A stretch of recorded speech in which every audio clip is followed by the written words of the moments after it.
জীবনে প্রথমবারের মতো ডিম দিয়ে আলু ঘাটি রান্না করব।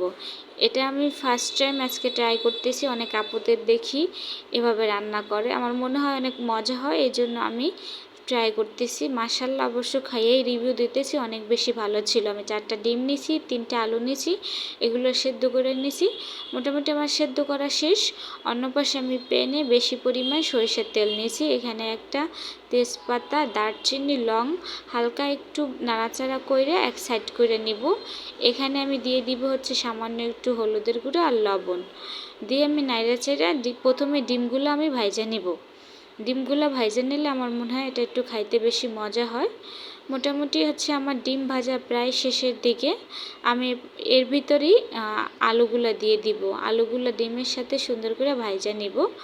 আমার এটার তরকারিটার কালারটা কিন্তু অসাধারণ হয়েছে, কারণ এখানে একটু হলুদ দিলে ডিম আলুর কালারটা এমনিতেই অনেক সুন্দর হয়। আমার ডিম আলু ভাজা শেষ। এখানেই আমি এক সাইডে বেশি পরিমাণ পেঁয়াজ আর কাঁচামরিচ দিয়ে দিব 3-4টা। আমি কাঁচামরিচ দিছি ঝালের জন্য। আমার পেঁয়াজটা আমি ডিম আলুর সাথে একবারে ভাজি করে নিব। মোটামুটি ভাজি করা শেষ। এ পর্যায়ে আমি বেশিভাবে নাড়াচাড়া করে এখানে গুঁড়ো মশলাটা অ্যাড করব।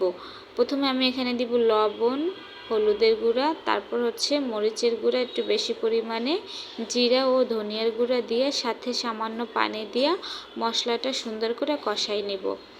একটু বেশি সময় নিয়ে কষাবো যাতে মশলার কোনো ঘ্রাণ না আসে। আমার মোটামুটি মশলাটা কষানো শেষ। এ পর্যায়ে আমি একটু ভালোভাবে নাইড়া চাইড়া এখানে পানিটা অ্যাড করে দিব। পানিটা অ্যাড করে আমি অপেক্ষা করব সেদ্ধ হওয়া পর্যন্ত। যেহেতু আলুতে কিন্তু প্রচুর পানি খায়, এই জন্য আমি পানির পরিমাণটা একটু বেশি দিছি।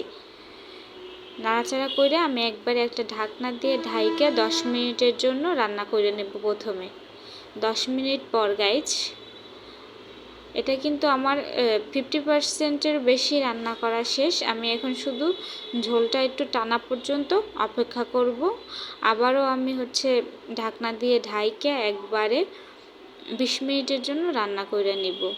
20 মিনিট পর ফাইনালি গাইজ দেখেন আমার হচ্ছে তরকারির কালারটা যেরকম আসছে, মনে হচ্ছে এখনই আমি খাবারটা শুরু করে দেই। আমার এই সময় ক্ষুধাও লাগছে অনেক বেশি।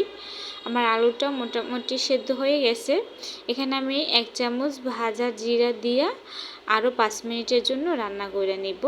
5 মিনিট রান্না করলে আমার তরকারিটা কিন্তু রান্না করা শেষ হবে। অবশ্যই কিন্তু জানাবেন যে আমি প্রথমবার ডিম আলু ঘাটি রান্না করছি কেমন হয়েছে। সবাই ভালো থাকবেন। আল্লাহ হাফেজ। দেখা হবে অন্য কোনো ভিডিওতে।